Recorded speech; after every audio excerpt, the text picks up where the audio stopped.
All right, so this is for reading class. We are not doing class 1, class 2. So this is for reading class for today, which is Thursday the 13th, which is a white day, and this will also be for Friday the 14th, which is a red day. Okay, so I'm going to kind of just show you what you're going to start to do today, based on what we've done in other notebooks. So I'm just going to show you this. I'll show you where to access all this in Schoology. But this is the mentor text you guys are going to look at today. This is the Should Robots Look Like People? So essentially what's going to happen is that you guys have done, with this specific mentor text, you guys have done the skip process so far. You've done scan, you've done first draft read, and you did central idea. We've also actually written the summary on that little pink piece of paper that we did in class.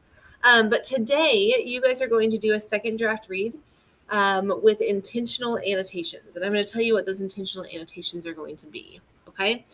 So in order to find this mentor text, it is right here. If you go to the Reading Writing course, click on the mentor text folder, which is orange.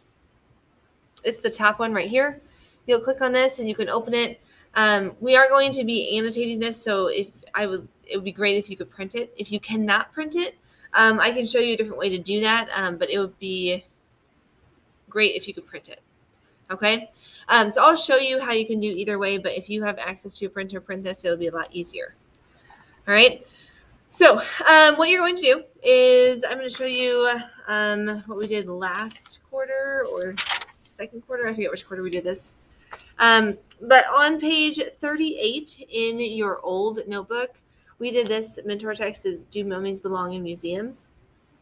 And what you guys had to do in here is you guys had to trace an argument. Okay, so some of you were able to go with yes, they do belong in museums, and some said no, they weren't, based off what was in the actual mentor text. Okay, so at the bottom we actually made a key. We had yes and no, so any two colors will work. I just have green and pink.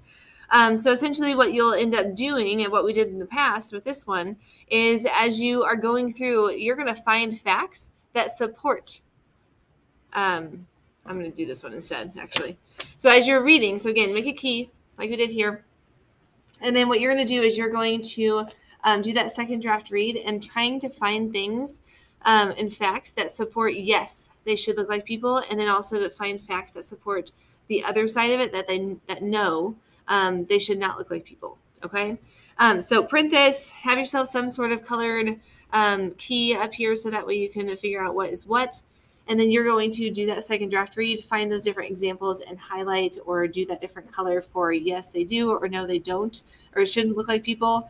You'll do this front, and you'll also do the back side as well. So it's 3 pages total. That's kind of what we're looking for today. Okay. If you are not able to print it, here's what I'm going to have you do. Getting a piece of paper. Give me a second. Okay, so on a separate sheet of paper, what I would like for you to do is this. You're going to just put robots at the top. And then what you'll end up doing is you'll make kind of like a T-chart. And then we're going to say a yes here and a no here. And then essentially what you will do as you are reading the article through Schoology is as soon as you see something that, yes, that specific fact does support that they look like that they should look like people, what you'll do, instead of highlighting it, you'll just write that fact here. You'll put those words here. You don't have to put like the whole paragraph. Just put that little section, because I want you to be able to go back to it when you get back to school, and you'll be able to find that information. Okay, so as you're going through it, if you see a fact, instead of highlighting it in the sense that you weren't able to print, you'll just write it on this sheet of paper. So that way you'll be able to access it and see it when you get back to school. Okay? All right. And then make sure you take a picture of either this or your printed copy and your annotations with that. And then you send it to me so I know that you did it, so I can give you credit for it. Okay? Outside of that, you do have some project work time. I gave about 30-ish minutes of project work time, so you can use that as well to get whatever you need done with your project. Okay? All right. That's all I have for you. Thanks.